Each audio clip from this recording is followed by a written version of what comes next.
A pane doktore, to jsem rád, že jsem vás ještě chytnul. No ono, ale spěchám k případu. Pane doktore, já vám musím poděkovat. Vy jste mi tak dobře poradil. No, ano, když vy jste. No, pane doktore, já jsem přece hejkal. No, hejkal z Krákorky. Předčasem jsem u vás byl, když jsem úplně ztratil hlas. A víte, co jste udělal? Vy jste mi vymazal chřtán jódem. Tvůj tajbl. Předepsal jste mi stop angin na kloktání.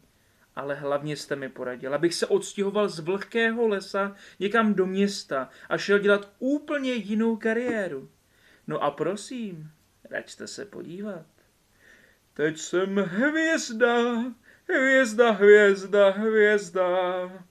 Jsem hvězda velkého formátu. No prostě jsem hlas, který se lidé z rádia všem lidem, všem domácnostím po celé naší vlasti. No a mám svou vlastní rozhlasovou show, víte? Tady se přesvědčte, zde je moje vizitečka. No pane, to z vás mám radost, takže už nebudete strašit lidi. No dovolte, pane doktore, to se ode mě čeká právě, že budu strašit, tedy abychom si rozuměli, že budu svým hlasem dělat společnost tisícům lidí.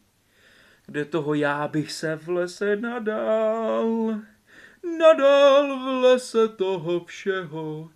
Takže, pane doktore, moc jsem vám chtěl moc poděkovat, vy jste uznalý člověk, pane doktore, vy jste člověk na svém místě.